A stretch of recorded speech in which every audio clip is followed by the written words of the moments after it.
Toopran division Toopran police station పరిధిలో CC కెమెరాలు పరిశీలించిన మెదక్ జిల్లా ఎస్పీ అనంతరం తూప్రాన్ మండలం ఇమాంపూర్ గ్రామంలో నూతనంగా ఏర్పాటు చేసిన 16 సీసీ కెమెరాలు మెదక్ జిల్లా SP Srinivasarao IPS additional SP Mahender సమక్షంలో ప్రారంభించారు.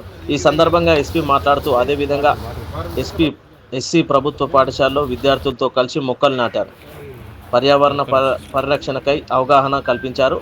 అలాగే ఆటో ప్లాజాను తప్పించుకొని వెళ్ళే భారీ వాహనాలను నియంత్రించేందుకు గ్రామ రహదారిపై బార్కెడ్లు ఏర్పాటు చేయాలని సూచించారు. ఈ కార్యక్రమంలో additional SP Mahender, DSP Narender Goud, Toopran CI Rangakrishna, Narsapur CI John Reddy, Ramayampet circle inspector Venkatarajagoud, SI Sivanandam, అలాగే ఇమాంపూర్ గ్రామ నాయకులు బక్క సత్యనారాయణ గౌడ్, నవీన్ గౌడ్, బక్క సుధాకర్ గౌడ్, గూడూరి స్వామి గౌడ్, అల్లాడి సత్యనారాయణ, మన్నే నరసింహరావు, గ్రామ పంచాయతీ సెక్రటరీ లావణ్య తదితరులు పాల్గొన్నారు. ఇమాంపూర్లో సీసీ సురక్షిత మేళం, నాగరికత నిఘా కల్పించిన సీసీ కెమెరాలు, గ్రామస్తుల సహకారంతో భద్రతకు బలమైన బేస్. ఇమాంపూర్లో మొక్కలు మానవత్వం మేధో భద్రత, విద్యార్థుల మధ్యకు వెళ్లి ఎస్పీ స్ఫూర్తిదాయక సందేశం.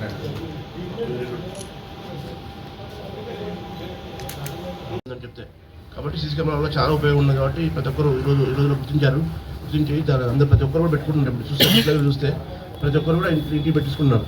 సో కాబట్టి దీనివల్ల చాలా ఉపయోగాలు ఉన్నాయి. కొత్తగా వెహికల్ నెంబర్ చేసే కెమెరాస్ 9 అమర్చడం జరిగింది. సో ఇంకా 2 కూడా పైప్ లైన్లో ఉన్నాయి, అవి కూడా తొందరగా వస్తాయి. ఇవన్నీ పెట్టడం వల్ల మనకు ఖచ్చితంగా పబ్లిక్ సేఫ్టీ ఉంటుంది. సో ఇంకా అందరికీ కోరుకునేది ఏంటంటే మిగతా వాళ్ళు కూడా షాప్స్ కానీ ఏదైనా జ్యువెలరీ షాప్స్ ఇట్లాంటివి ఉంటాయి కదా, ముఖ్యమైన షాపులలో వాళ్ళందరూ కూడా ముందుకు వస్తే వాళ్ళతో మన పోలీస్ శాఖ సంప్రదిస్తే వాళ్ళతో కూడా మనం పెట్టడం జరుగుతుంది. కాబట్టి ముందు దాదాలు కానీ ఎలా ఉంటే ముందుకు రావాలి. ముందుకు వస్తే మనకు కెమెరాలు ఉంటే చాలా ఉపయోగం ఉంటుంది. నేరా జరగవు అని చెప్పుకోవచ్చు. జరిగినా కూడా ఇమీడియట్గా డిటెక్ట్ అవుతుంది. మొన్న ఈ మధ్య జరిగిన మీకు ఐడియా ఉండొచ్చు, ఫైర్ ఆర్మ్ కేసు, అవి కూడా మనకు చాలా ఉపయోగపడేసి కెమెరాస్ ఉపయోగపడ్డాయి. అది చేయడం కూడా మన డిఎస్పీ వీళ్ళే చాలా అందరూ కూడా బాగా చేశారు. డిఎస్పీ ఇక్కడ తూప్రాన్ వాళ్ళ ఇన్స్పెక్టర్ అందరూ ఇక్కడ సంబంధించిన బాగా చేశారు. సో సీసీ కెమెరాల వల్ల మనకు చాలా ఉపయోగం ఉంటుంది. మీకు తెలుసు కదా, దానివల్ల ఎంత పెద్ద నేరమైనా కూడా మనం ఇమీడియట్గా పట్టుకోవడం జరుగుతుంది. దాంతోపాటు జరగకుండా కూడా పబ్లిక్ ఎవరైతే చేస్తున్నారో వాళ్ళు చేసిన నేరస్తులు కూడా భయంగా ఉంటారు. కాబట్టి ముందు కూడా అందరికీ అందరినీ ప్రోత్సహిస్తున్నాం. సో ముందు కూడా ఇంకా కెమెరాస్ పెట్టి ప్రతి చోట ఎక్కడ మెదక్ డిస్ట్రిక్ట్ అంటే కెమెరా లేని ప్లేస్ ఎక్కడ చేయాలని నా ఉద్దేశం. సో ప్రతి చోట కెమెరా ఉండాలి ఎక్కడైనా. సో దీంతో ఈ మధ్యకాలంలో మన మెదక్లో కూడా టౌన్లో బస్ స్టాండ్ లేకుండా ఇంట్లో బట్టి సో వచ్చిన తర్వాతనే ఒక 10 కెమెరాస్ మెదక్ బస్ స్టాండ్లో పెట్టడం జరిగింది. సో ఇట్లే ప్రోత్సహిస్తున్నాం. ఇంకా ఇంపార్టెంట్ ప్లేస్లో కానీ రద్దీ ఉండే ప్లేస్లలో బస్ స్టాండ్, రైల్వే స్టేషన్లు, అలాగే మన ప్రార్థనా మందిరాలు ఉన్నాయి కానీ, గుళ్ళు ఉన్నాయి, అన్ని చోట్ల కూడా వచ్చేటట్లు మనం ప్లాన్ చేస్తున్నాము. సో అన్ని మొత్తం కంప్లీట్గా సీసీ కెమెరా సర్వీస్ తీసుకొస్తే మనకు నేరాలు చాలా తగ్గే అవకాశం ఉంది. సో దీనికోసం మన ఇన్స్పెక్టర్లు, డిఎస్పీస్ అందరూ కూడా బాగా కష్టపడుతున్నారు. సో మీరు కూడా పబ్లిక్ సహకరిస్తే ఇంకా ఇప్పుడు ఇమాంపురం విలేజ్ కూడా మనం 16 కెమెరాలు పెట్టడం జరిగింది. అవి కూడా డెవలప్ చేస్తాము. సో అన్ని చోట్ల దాదాపు అన్ని ఫస్ట్ మండల హెడ్ క్వార్టర్స్ చూస్తున్నాము. మండల హెడ్ క్వార్టర్స్ నుంచి చూసుకొని రాను అన్ని విలేజ్లు కూడా ఇటు entry and exit starting village పోయేది వచ్చేది అన్ని చోట్ల ఉంటే కనీసం ఉంటే మనకు ఎవరు వస్తున్నారు, ఎవరు పోతున్నారు అని తెలుస్తుంది. దానివల్ల మనకు నేరాలు జరిగే అవకాశం తగ్గుతుంది. నేరస్తులు కూడా భయం ఉంటుంది. సో ఇవన్నీ కూడా కవర్ చేస్తే ఇంకా ఫ్యూచర్లో ఇంకా బాగా పెట్టడం జరుగుతుంది. పబ్లిక్ గోల్ కూడా అంతే, మీరు కూడా ముందుకు రావాలి. ముందుకు వచ్చేసి బిజినెస్ వాళ్ళు కానీ వచ్చేసి ముందుకు వస్తే మీ ఏరియాలో కూడా పెట్టడం జరుగుతుంది. పెట్టేసి మన పోలీస్ స్టేషన్లో దాన్ని అవుట్పుట్ అంతా పిఎస్లో పెడితే మనం నిరంతరం మనం చూస్తుంటుంది. ఇంకా జ్యువెలరీ షాప్ సంబంధించి కూడా మనకు వేరే జిల్లా చూస్తుంటారు. ఈ మధ్యకాలంలో జ్యువెలరీ షాప్ సూర్యాపేట జిల్లా ఐడియా ఉందా మీకు? సూర్యాపేట పట్టణంలో జరిగింది. పెద్ద ఎత్తున 8 కేజీల బంగారం అడ్డం జరిగింది. సో అది కూడా చాలా వల్నరబుల్ ప్రాంతాలు అన్నట్టు. ఏటీఎంస్, బ్యాంక్స్ కాకుండా జ్యువెలరీ షాప్స్ కూడా చాలా వల్నరబుల్ ప్లేసెస్ దొంగతనడానికి. కాబట్టి వాళ్ళు కూడా ముందుకు వస్తే మనం వాళ్ళు దాదాపు ముందుకు వస్తే మనం కూడా పెట్టడం జరుగుతుంది. పెట్టిస్తే మనకి ఇంటి పరిస్థితుల్లో దొంగతనాలు జరుగుతుంటాయి. ఏదైనా తెలిసి జరిగినా కూడా మనం డిటెక్ట్ చేయొచ్చు, ఈజీగా డిటెక్ట్ చేయడం జరుగుతుంది. సో పబ్లిక్ కూడా సెక్యూరిటీ ఫీల్ అవుతారు. అంత కెమెరాస్ ఉన్నాయని చెప్తే సెక్యూరిటీ అవుతారు. కాబట్టి మీరు అందరూ సహకరించాలి, పబ్లిక్ కోరుతున్నాను. ముఖ్యంగా ఈరోజు ఇది ఏర్పాటు చేసిన మంచి కెమెరా చేసిన డిఎస్పీ, ఇన్స్పెక్టర్స్, అలాగే ఎస్ఐ అందరూ కూడా అభినందిస్తున్నాను.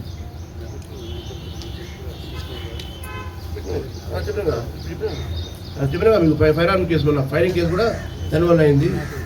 ఇంకోటి రీసెంట్గా జరిగింది. మొన్న ఒక వినాయక విగ్రహం పోయింది. వినాయక విగ్రహం మేదపట్నంలో మన షాప్ ముందర పెట్టి తయారు చేసి బయట పెడతారు కదా, బయట పెడితే ఒక విగ్రహం మిస్ అయిపోతే దాన్ని కూడా ఈరోజు పట్టుకోవడం జరిగింది. సాయంత్రం ప్రెస్ మీట్ పెడతారు. సో దొరికి మన జిల్లా వాళ్ళు సో సీసీ కెమెరా దాన్ని పట్టుకోవడం జరిగింది. సో వాళ్ళు ఏంటంటే ఒక చిన్న ఆటో తీసుకొచ్చి ట్యాలీ తీసుకొచ్చి పట్టుకొని పోయారు. ఎందుకు చేశారా బాబు అంటే డబ్బులు కోసం చేస్తారు, చాలా రోజులు బట్టి బయట ఉంది అని చెప్తున్నారు. సో అది కూడా డిటెక్ట్ అయింది. దాన్ని కూడా సాయంత్రం మనం ప్రెస్ చేయడం జరుగుతుంది. సో అన్నీ ప్రతి ఒక్కరు కూడా చాలా ఉపయోగం. సీసీ కెమెరా అంటే ఇక 10 మంది 100 మంది పోలీసులు చెప్పొచ్చు. ఒక సీసీ కెమెరా ఇక్కడ 100 మంది పోలీసులు ఉన్నట్టు లెక్క. సో దాని ట్రాఫిక్ వైలేషన్స్ కానీ, యాక్సిడెంట్స్ కానీ, దొంగతనాలు కానీ, anything law and order issues వచ్చినా మనకు చాలా ఉపయోగపడతాయి. కాబట్టి మీరు కూడా ప్రతి ఒక్కరు ముందుకు వచ్చి ఇంకా ఏర్పాటు చేసి మొత్తం మెదక్ జిల్లా మొత్తం సీసీ కెమెరాస్ ఫ్రెండ్స్ ట్రెడ్ చేస్తే మనకు చాలా దగ్గర అవకాశం ఉంటుంది. సో దానికి మీ మీడియా మిత్రులు కూడా సహకరించాలి మీరు దానికి. సో అందరికీ మరోసారి అందరికీ సార్ గంజాయిని ఏ రకంగా జిల్లా లెవెల్ అరికడతారు సార్? దాని గురించి ప్రజలకు చెప్పగలండి ఒక 5 నిమిషాలు. సో గంజాయి గురించి చెప్పుకోవడానికి పోయిన సంవత్సరం మనం ఈ నెల 2 కేసులు చేయడం జరిగింది జూలై నెలలో. సో ఒకటి శంకరంపేట, ఒకటి తూప్రాన్ ఒకటి. సో 2 చోట్ల మనం 2 కేసులు చేశాము. ఇయర్ మొత్తం 2 వచ్చిన తర్వాత అయినాయి. సో గంజాయి వల్ల అందరూ మీరు చెప్పినట్టు గంజాయి వల్ల చాలా ప్రాబ్లమ్స్ వస్తాయి. పెద్ద నేరాలు చేసిన రేపు కానీ మర్డర్ చేసిన వాటిల్లో ఎక్కువ మంది గంజాయి తీసుకొని చేస్తున్నారు. సో గంజాయి తీసుకుంటే దానికి మనిషిగా ఉన్నాడు, పశువుల రాత్రులు తయారవుతాడు. సో మామూలుగా తాగితే చూస్తే తాగుడు ఎట్లుంటాడు, తాగిన వాడు తాగుడు మత్తు ఎక్కిన వాడు మనం ఆవలేము. అలాంటి దానికి ఒక 100 రెట్లు ఎక్కువ ఉంటుంది కింద. సో కాబట్టి ఇట్టి పరిస్థితుల్లో పబ్లిక్ ఏమిటంటే మీరు అది పక్కన కూడా తాగినా మీకు ఇబ్బంది, పక్కన కూడా ఏం చేసుకుని మొత్తం రాక్షసులో మారిపోతుంది. కాబట్టి పబ్లిక్ కూడా మీరు ఎవరైనా తెలిసిన వాళ్ళు కానీ ఏమైనా వాడుతుంటే మాకు ఇన్ఫర్మేషన్ చేయాలి. స్కూల్స్ కాలేజ్ దగ్గర కూడా మనం నిఘా ఏర్పాటు చేసాం మనం చాలా చోట్ల. సో మొన్న రీసెంట్గా మీటింగ్ అయితే కలెక్టర్ గారి దగ్గర అన్ని డిపార్ట్మెంట్ పార్టిసిపేట్ చేశాయి. నేను కలెక్టర్ గారు ఉన్నారు, దాంతోపాటు ఎడ్యుకేషన్ డిపార్ట్మెంట్ డిఓ ఉన్నారు, దాంతోపాటు డిఎంఎండ్హెచ్ఓ వాళ్ళు ఉన్నారు. సో ఎక్సైజ్ డిపార్ట్మెంట్ అందరూ రీసెంట్గా 3 days బ్యాక్ మీటింగ్ పెట్టాము. మీటింగ్ చేయాలి, ఎక్కడెక్కడ ప్రాబబుల్ ప్లేసెస్ ఎక్కడ ఉన్నాయి అని కూడా గుర్తించడం జరిగింది. వాటిని కూడా పూర్తిగా ఏర్పాటు చేస్తాము. సో మీరు కూడా అక్కడ సమాచారం అంటే పబ్లిక్ కూడా ఇవ్వాలి, చేసి మీ పేరు కూడా రహస్యంగా ఉండడం జరుగుతుంది. ఇంకోటి కొత్త సంబంధించిన అనైతిక కార్యక్రమాలు ఉన్నాయి కదా, వాటి మీద కూడా మనం ఫోకస్ చేసాము. సో అది కూడా పూర్తిగా పనిచేస్తుంది. అందులో ఎటువంటి పరిస్థితుల్లో మన జిల్లాలో ఎటువంటి జరగకుండా అన్ని రకాలుగా చర్యలు తీసుకోవడం జరుగుతుంది. ఇంకోటి రాంగ్ రూట్ చూడండి, ట్రాఫిక్ కూడా మనం కొత్తగా స్టార్ట్ చేసాము. మనం హెల్మెట్ లేకపోతే వారికి ప్రమాదం, హెల్మెట్ లేకపోతే సీట్ పెట్టకపోతే వాళ్ళకి ప్రమాదం అవుతుంది. బట్ రాంగ్ రూట్ అంటే సీరోడ్ ప్రమాదం వస్తుంది. రాంగ్ రూట్ అంటే ఈ రూట్ మనం డేంజరస్ డ్రైవింగ్. సో దాని తర్వాత ఈ మధ్యలో ఫైన్ దానివల్ల ఏం చేసామంటే మనం ఇమీడియట్గా కేసు చేస్తున్నాం, ఎఫ్ఐఆర్ చేస్తే కోర్టుకు పోతాం. కోర్టు శిక్ష కూడా వేసుకోవాలి, 3 నెలల జడ్జి కూడా జైలు శిక్ష వేయచ్చు, జైలు శిక్ష ఉన్నది ఫైన్ వేసేదని వేయచ్చు. కాబట్టి అది చాలా భయం వస్తుంది పబ్లిక్లో. సో దాని గురించి మనం ఎఫ్ఐఆర్ చేస్తున్నాము. అదొకటి. కలెక్టర్ దగ్గర కూడా ఇబ్బంది ఉంది, మనం చూసారు కదా రాంగ్ సైడ్ వస్తుండే, మనం క్లియర్ చేసాం దాన్ని. ఇప్పుడు చూడండి ఏం చేసామంటే మనం కెమెరా పెట్టేసి బోర్డు పెట్టి రాంగ్ సైడ్లో పోతే 1000 రూపీస్ ఫైన్ ఆర్ జైలు శిక్ష పెట్టాము. ఇప్పుడు ఎవరు బోర్డు చూసుకుని అదే టాస్క్ ఫోర్స్ ఏర్పాటు చేసాం. టాస్క్ ఫోర్స్ ఒక సిఏ ఆధ్వర్యంలో ఒక సిఏ ఒక ఎస్ఏ ఉన్నారు, దాంతోపాటు 10 మంది కానిస్టేబుల్స్ని పెట్టాము. వీళ్ళంతా లాండ్ ఆర్డర్ అంతా వాళ్ళ పనులు బిజీ ఉంటారు కదా. సో దానికోసం వీళ్ళు ప్రత్యేకంగా దానికోసమే ఏమైనా ఇల్లీగల్ థింగ్స్ చేస్తారా, ఏమన్నా పేకాలు ఆడతారా, లేకపోతే బెట్టింగ్ చేస్తున్నారా, లేకపోతే గంజాయి చేస్తున్నారా, లేదా పీరియస్ డైవర్షన్ చేస్తున్నారా అని ప్రతి ఒక్కరిని కూడా మనం ఫోకస్ చేసాము. త్వరలో రిజల్ట్ వస్తుంది. రీసెంట్గా జాయిన్ అయ్యాడు ఇన్స్పెక్టర్ 3-4 days బ్యాక్. సో ఆయన కూడా మనం పనిచేస్తున్నాడు. సో త్వరలో మంచి రిజల్ట్ వస్తాయి. మన దగ్గర ఎట్టి పరిస్థితుల్లో అసాంఘిక కార్యక్రమాలు జరగకుండా అన్ని విధాలుగా చర్యలు తీసుకుంటాం. పబ్లిక్ కూడా మాకు ఇన్ఫర్మేషన్ ఇవ్వండి. ఇది కొత్త కార్డినెన్స్ సెట్ కూడా చేస్తున్నాం. కార్డినెన్స్ సెట్ అయ్యే ఉంటుంది కదా. కార్డినెన్స్ సెట్ అంటే మొత్తం మన వాళ్ళంతా ఒక గ్రామానికి పోయి మొత్తం చుట్టుముట్టి అక్కడ ఎవరు ఉన్నారు, ఎవరైనా అనుమానితులు ఉన్నారా, లేకపోతే అక్కడ ఇల్లీగల్ థింగ్స్ అవుతున్నాయా, గంజా ఉందా, అన్నీ కూడా చూస్తుంది. లేకపోతే దొంగ బండ్లు ఉన్నాయా, లేదంటే దొంగతనం చేసే బండ్లు ఉన్నాయా, లేకపోతే పేపర్లెస్ బండ్లు ఉన్నాయా, ఇవన్నీ కూడా చూడడం జరుగుతుంది. ఇది ఎక్కడ చేసాం మనం పాలకాలు చేసాము. ఇక్కడ పాలకాలు చేసాము. ఎవ్రీ మంత్ 2 times చేస్తాము. అక్కడ 2 times 4 times అవుతుంది. చేస్తే దానివల్ల కూడా భయం ఉంటుంది. ఏమన్నా దొంగలు ఉన్నా నేరస్తున్నా కూడా వాళ్ళ వల్ల మనకు తెలుస్తుంది. ఏమన్నా ఇల్లీగల్ థింగ్స్ ఉన్నా మనకు తెలుసుకొస్తుంది. ఇప్పుడు వచ్చిన తర్వాత నైట్ పెట్రోల్ కూడా మనం స్ట్రీమ్లైన్ చేసాం. ఇంతకుముందు అంత బాగా లేకుండే. నేను 2 months వచ్చాను. నాకు హైదరాబాద్ అనుభవం ఉంది కాబట్టి హైదరాబాద్ సైబరాబాద్ చేశాను. ఆ అనుభవంతో ఇక్కడ కూడా స్టార్ట్ చేశాము. నైట్ పెట్రోలింగ్ ప్రతి సర్కిల్కి ఒక ఎస్ఐ ర్యాంక్ అంటాడు. ఒక జిల్లాకు ఒక సిఐ ఆర్ డిఎస్పీ ర్యాంక్ దగ్గర నైట్ ఉంటాడు. ప్రతిరోజు నైట్ ఒక డిఎస్పీ ఆర్ సిఐ ర్యాంక్ అధికారి జిల్లా మొత్తానికి ఇన్ఛార్జ్. దాంతోపాటు సర్కిల్కు 3 దశల్లో జిల్లా స్థాయి, సర్కిల్ స్థాయి, మన పోలీస్ స్టేషన్ స్థాయి తిరుగుతుంటారు. వాళ్ళు 24/7 అందుబాటులో ఉంటారు. ఫోన్ చేస్తే ఇప్పుడు నాకన్నా ఫోన్ చేసినా వాళ్ళకి చెప్తాను. నైట్ ఫోన్ వస్తే కదా 2 గంటలకు ఫోన్ చేస్తారు. ఫోన్ చేస్తే అచ్చి చూస్తే తెలుస్తుంది. ఆయన పంపిస్తే ఆయన మాట్లాడతారు. సో అన్నీ అది చేసాము. దాంతోపాటు విజిబుల్ పోలీసింగ్ చేస్తున్నాం. మీరు చూసే ఉంటారు డైలీ వెహికల్ చెకింగ్ నడుస్తుంటాయి. 5 to 7 ఎవ్రీడే 5 to 7 ప్రతి పోలీస్ స్టేషన్లో ఎస్ఐ ఉన్నట్టు ప్రతిరోజు బయటకు రావాలి. ఎస్ఐ కానీ ఎస్ఐ సిఏ ఎస్ఐ బయటకు వచ్చేసి వెహికల్ చెకింగ్ చేయాలి. చేసి డ్రంక్ డ్రైవ్ కూడా కాదు, డ్రంక్ డ్రైవ్ ఇమీడియట్ కాకుండా ఏమైనా ఇల్లీగల్ థింగ్స్ అని పోతున్నాయి, గంజా పోతుందా, ఇంకేమైనా చేస్తున్నారా, ఏమైనా ఆయుధాలు పోతున్నాయా, లేకపోతే ఇంకేమైనా మందుగుండు సామగ్రి పోతుందా, ఇవన్నీ కూడా చూస్తాం. సో అన్నిటి కోసం ఎవ్రీడే నడుస్తుంటుంది. సపరేట్ చెక్ ఎక్కడ దొరుకుతుంది ఎప్పుడు ఎవ్రీడే పోతే ఉండదు, డిఫరెంట్ ప్లేసెస్ చేస్తుంటాం. చేస్తే దానివల్ల కూడా మనకు చాలా వరకు కంట్రోల్ వచ్చాయి. దాంతో పాటు వైలెన్స్ తగ్గాయి, కొద్దిగా యాక్సిడెంట్ కూడా తగ్గాయి అప్పటికి ఇప్పటికి కంపేర్ చేస్తే. సో చూడండి లాస్ట్ 2 months ఎట్లుండో, నేను వచ్చి 2 months అయింది. ఈ మంత్స్కి అయితే చాలా తేడా ఉంది. లాస్ట్ ఇయర్స్ కంపేర్ చేస్తే తగ్గినాయి. దీనివల్ల డంకా డ్రైవింగ్ చేసేవాడు కొంచెం భయంలో పడితే మనకు కంట్రోల్ ఆటోమేటిక్ కంట్రోల్ అవుతుంది.